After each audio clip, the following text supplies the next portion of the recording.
एक बहुत बड़ा विशाल पेड़ था, उस पर बीसियों हंस रहते थे। उनमें एक बहुत सियाना हंस था, बुद्धिमान और बहुत दूरदर्शी।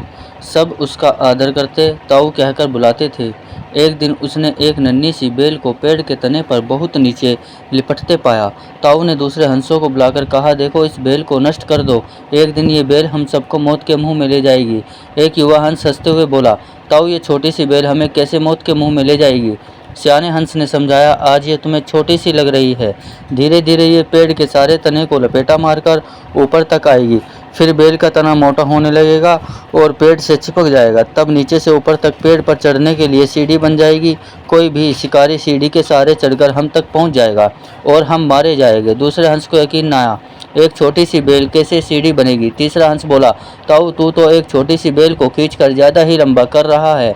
एक हंस बड़बड़ाया, ये ताऊ अपनी अकल का रोब डालने के लिए अंट संट कहानी बना रहा है। इस प्रकार किसी दूसरे हंस ने ताऊ की बात को गंभीरता से नहीं लिया। इतनी दूर तक देख पाने की उनमें अकल कहाँ थी। समय बीतता रहा, बेल लिपटते लिपटते ऊपर शाखों तक पहुंच गई। बेल का तना मोटा होना शुरू हुआ और सचमुच ही पेड़ के तने पर सीढ़ी बन गई, जिस पर आसानी से चढ़ा जा सकता था। सबको ताऊ की बात की सच्चाई सामने नजर आने लगी, पर अब कुछ नहीं किया जा सकता था, क्योंकि बेल इतनी मजबूत हो गई थी कि उसे नष्ट करना हंसों के बस की बात नहीं थी। एक दिन जब हंस दाना चुगने बाहर गए हुए थे, तब एक बहेलिया उधर आ निकला। पेड़ पर बनी सीढ़ी को देखते ही उसने पेड़ पर चढ़कर जाल बिछाया और चला गया। सांझ को सारे हंस लौट आए। पेड़ पर उतरे तो बहेलिया के जाल में बुरी तरह फंस गए। जब वे जाल में फंस गए और फड़फड़ाने लगे, तब उन्हें ताऊ की बुद्धिमानी और दूरदर्शिता का पता लगा। सब ताऊ की बात ना मानने के लिए लज्जित थे और अपने आप को कोस रहे थे।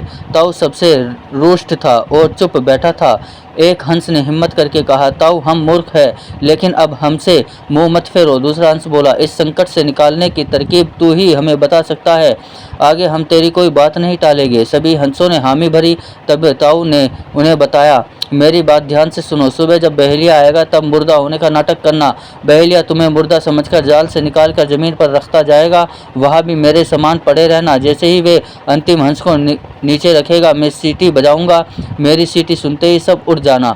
सुबह बहेलिया आया, हंसों ने वैसा ही किया जैसा ताऊ ने समझाया था। सचमुच बहेलिया हंसों को मुर्दा समझकर जमीन पर पटकता गया। सीटी की आवाज़ के साथ ही सारे हंस उड़ गए। बहेलिया अवाक होकर देखता रह गया।